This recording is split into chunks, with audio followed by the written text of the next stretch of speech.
السلام علیکم معزز ناظرین، جو لوگ اس چینل پر نیو ہیں چینل کو سبسکرائب کر دیں تاکہ آپ کو ہر قسم کی نئی سٹوری، واقعات، قصے کہانیاں ساتھ ساتھ پتہ لگتے رہیں۔ آئیے شروع کرتے ہیں۔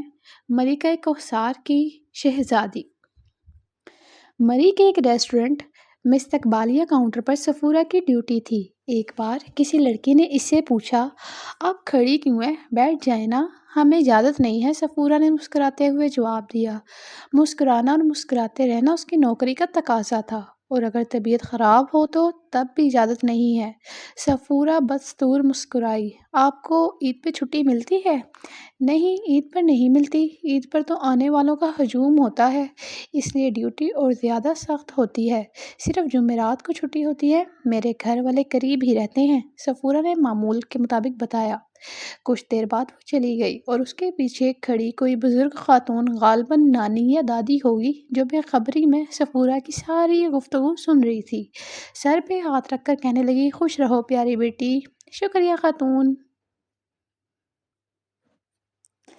جھٹ سے مسکراتے ہوئے شکریہ کہنا صفورہ کی ڈیوٹی تھی۔ رات کو بستر پر جا کر وہ عموماً لیٹتے ہی سو جاتی تھی۔ تھکن کی وجہ سے فوراً ہی گہری نیند آ جاتی، مگر آج بستر پر لیٹتے ہی نہ جانے کیوں فوراً ان بزرگ خاتون کا جملہ دماغ میں گونجا، پیاری بیٹی۔ ہاں، میں وہ پیاری بیٹی ہوں جو بیٹا بن کے نبھا رہی ہوں۔ اور پھر یہ خود سے یہ کہتے ہوئے صفورہ شوکت کئی سال پہلے مری کی آبائی گھر کی یادوں میں چلی گئی۔ مری کا یہ گھر دو بھائیوں کے گھرانوں اور ایک ان کی والدہ پر مشتمل تھا۔ اتفاق سے دونوں بھائیوں شوکت اور غلام محمد کی ایک ایک بیٹی تھی، سفینہ اور صفورہ چچا زاد بہن یعنی غلام محمد کی بیٹی تھی۔ ان دونوں کی دادی نیک، کم گو اور سلجھی ہوئی خاتون تھی۔ البتہ ان کی دونوں بہوؤں کے دل ایک دوسرے سے کشیدہ رہتے تھے۔ صفورہ کو یاد آیا کہ بچپن وہ اور سفینہ کس طرح رات رات بھر گڑیاں بناتی، ایک دوسرے کا سنگار کرتی اور مل کر برف کے گولے بناتی۔ دادی شعلوں پر دستکاری کرتی تو چند ٹانکے سفینہ اور صفورہ بھی لگاتی۔ پھر جب صفورہ کا ایک بھائی پیدا ہوا تو خوب خوشیاں منائی گئی اور اماں نے اپنی پسند سے بیٹے کا نام شان رکھ دیا۔ یوں شان گھر بھر کا لاڈلا تھا، مگر اس کی پیدائش کے بعد اماں کا مزاج کافی بدل گیا۔ وہ چچی کی باتوں پر بہت برا منانے لگی۔ صفورہ کو یاد ہے کہ کب سفینہ اور صفورہ کی معمولی سی لڑائی پر اماں چچی سے بہت بگڑ گئیں، اور ہمیشہ کی طرح بچوں کی لڑائیوں میں جب بڑے بولنے لگے تو بچوں میں بھی دوریاں بڑھ جاتی ہیں۔ رات گئے تک کھیلنے والی صفورہ اور سفینہ اپنے کمروں تک محدود ہو گئی اور یوں دونوں ہی اکیلی ہو گئی۔ پھر چچی کی کسی بات پر برا مان کر اماں نے ابا کو دکان پر فون کر دیا، مگر ابا رات گئے گھر آئے تو اماں نے چچی کی شکایت کر دی۔ ابا کہنے لگے، صفورہ کی ماں، گھر کے مرد تم عورتوں کی گھریلو سیاستوں میں بولتے بھلے نہیں لگتے۔ اماں خاموش ہو گئی۔ دادی کا انتقال ہو گیا۔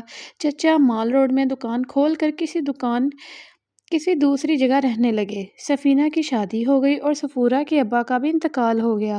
اماں بھی بوڑھی ہو گئی۔ گھر کا خرچہ چلانے کے لیے صفورہ کو باہر نکلنا پڑا، اس آس میں کہ بڑا بھائی ہوگا تو ذمہ داریاں کم ہو جائیں گی، مگر شان تو خود کو علاقے کا شہزادہ سمجھتے ہوئے ہمہ وقت بستر پر موبائل کے ساتھ جمع رہتا۔ جس بیٹے پر اماں کو ناز تھا سب دھرا کا دھرا رہ گیا، اور اماں بوڑھی ہڈیوں کے ساتھ گھر کا سودا سلف بھی خود لاتی اور باقی ذمہ داریاں بھی ادا کرتی۔ صفورہ سوچنے لگی کہ یہ کیسا بھائی ہے جسے اپنے گھر کا نگہبان بننا ہے۔ بڑے بڑے فیصلے کرنے میں ابا تو ایسے نہیں تھے، وہ تو ایک بہادر سمجھدار انسان تھے۔ بھائی کا مزاج نہ جانے کیوں ایسا ہے۔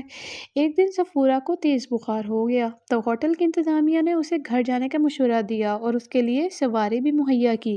صفورہ کی طبیعت دیکھ کر اماں بھی پریشان ہو گئی۔ کہیں نہ کہیں ذہن کے کونے میں خدشہ تھا کہ ہوٹل والے نوکری سے نکال نہ دیں۔ شان، تم ہر وقت کیوں بیٹھے رہتے ہو؟ ہم پہاڑی علاقے کے رہنے والے تو بہت جفا کش ہوتے ہیں، صفورہ بخار میں ہمت کر کے بول رہی تھی۔ شان صرف ہوں کہہ کر رہ گیا۔ اسے اپنی دنیا میں مداخلت ناگوار گزری تھی۔ شان نے برا سا منہ بنایا۔ شان، تم نے غزہ کے لڑکوں کو دیکھا ہے؟ وہ اکیلے بڑے بڑے ٹینکوں پر پتھر مارتے ہیں، وہ شہید ہوتا دیکھتے ہیں، مگر پھر بھی اپنے حق کے لیے لڑتے ہیں۔ ان کی زندگی کا ایک مقصد ہے۔ شان، ہمیں ان سے کتنا کچھ سیکھنا چاہیے۔ جی آپا، شان نے بس اتنا ہی کہا اور چل دیا۔ صفورہ کی طبیعت گزرتے وقت کے ساتھ مزید خراب ہو رہی تھی۔ اماں کی پریشانی بڑھ رہی تھی۔ اماں اماں نے چچا کو بلا لیا اور چچا دوا علاج کا انتظام کرنے لگے، مگر طبیعت سنبھل نہیں پا رہی تھی۔ یہ وہ موقع تھا جب شان بھی سب کچھ چھوڑ کر بہن کے لیے فکر مند تھا۔ رات گئے، اماں اور سفورہ سو گئے۔ سفورہ کی آنکھ کھلی تو شان ہلکی روشنی میں سفورہ کو ہی دیکھ رہا تھا۔ بھائی، سفورہ مسکرا رہی تھی، کچھ چاہیے؟ آپا، پانی دوں؟ یہ زندگی میں پہلا موقع تھا جب سفورہ نے شان کو بھائی کہا تھا۔ تم گھر کا سہارا بنو گے نا؟ سفورہ نے لڑکتی آواز سے پوچھا۔ تم ابا جیسے بن جاؤ گے نا؟ میں کیا کروں آپا؟ شان بہن کے لیے فکر مند تھا۔ تم چچا کے پاس مال روڈ چلے جاؤ، ان کا ہاتھ بٹاؤ، ان کو بیٹے کی اور تمہیں ابا کی کمی محسوس نہیں ہوگی۔ تمہیں ابا بہت یاد آتے ہیں نا؟ تم بہت لاڈلی تھی نا ان کی؟ شان کی آنکھیں بھیگی ہوئی تھی۔ جن لڑکیوں کے بھائی اچھے ہوں ان کے باپ کبھی نہیں مرتے شان، میرا بھائی بہت اچھا ہے۔ بہن کی باتیں سن کر شان واقعی اپنے خول سے باہر نکل آیا۔ دوسرے دن ہی چچا کے پاس جا پہنچا، چچا کے کام میں شریک ہو کر محنت اور محبت سے آگے بڑھنے لگا۔ کچھ عرصہ گزرنے پر چچا نے سب کام شان کے حوالے کر دیا اور وہ نہایت ایمانداری سے کام کرنے لگا۔ بہت علاج کے بعد اب سفورہ کی طبیعت بحال ہو چکی تھی۔ اس نے نوکری بھی چھوڑ دی تھی کیونکہ شان اچھا خاصا کما لیتا تھا۔ اماں کے ذمے جو